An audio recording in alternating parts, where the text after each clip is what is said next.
life should be celebrated. Healing should be celebrated. The fact that you even go on to a healing journey is a cause for joy and a cause for celebration. And in Ayurveda, it's believed that health and happiness are one, right? And so if we cultivate a sense of joy and happiness and actually celebrate the changes that we're making and the transitions that we're going through, it's again activating that subtle part of us, the mind, and the subtle controls the gross. So even feeling a sense of joy and happiness and celebrating something that you're doing that may be hard, it tells the mind to relax.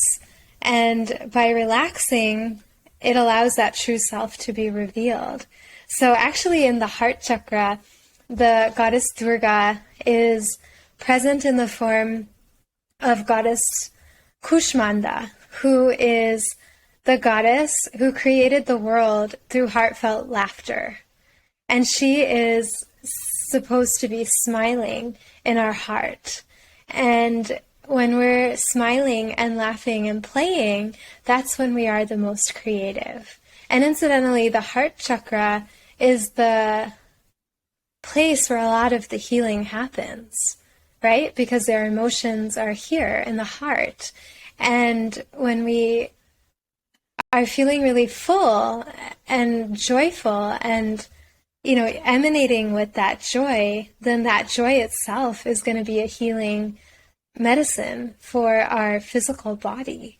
And our body will catch up. It may be slower, but if we do things that make us happy and that feel like joy and that feel like a celebration and that feel like fun, then we'll be inspired to continue with it.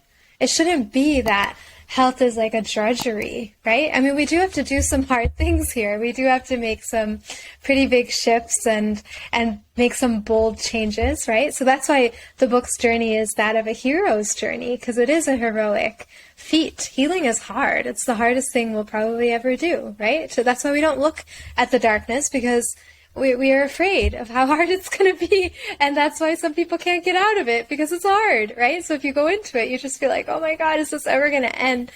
But that's why we have a celebration. And that's why when we take that spirit of joyfulness and celebration and also feel that we're on our own hero's journey and approaching it like that, it gives us a lot more motivation and inspiration to stay the course and endure all the difficulties, because we are excited about it, right? We're in an enthusiastic space with it that's going to give us that kind of joy or fire to burn through the resistances and really do what's needed in the long term for that kind of feeling of health to really be there. But yeah, health and happiness are one, according to the Ayurvedic tradition and system. So that's why sometimes, we're even recommending what are called hridaya foods to certain people who are disinterested in eating or have just, don't have any more taste left or appetite left. We say, okay,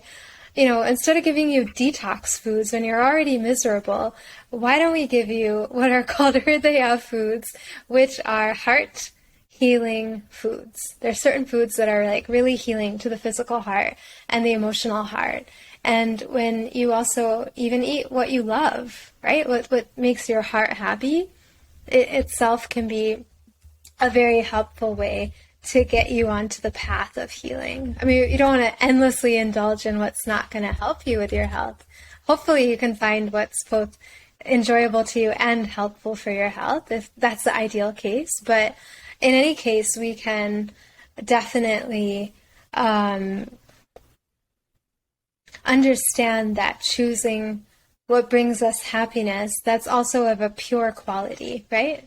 That's not agitating to the mind, that's not dulling to the mind or suppressing anything, but that's just like giving us pure joy and pure happiness, that itself is a health prescription. So some of the practices I even share in this book are about allowing yourself to have fun and approaching situations like traffic with a sense of play and being like a child, because that's one of the signs of spiritual evolution, is that you start feeling more and more like a child and more innocent and more full of wonder. And when you're full of wonder, it's easy to feel grateful, right? And that gratefulness is considered the parent of all other virtues.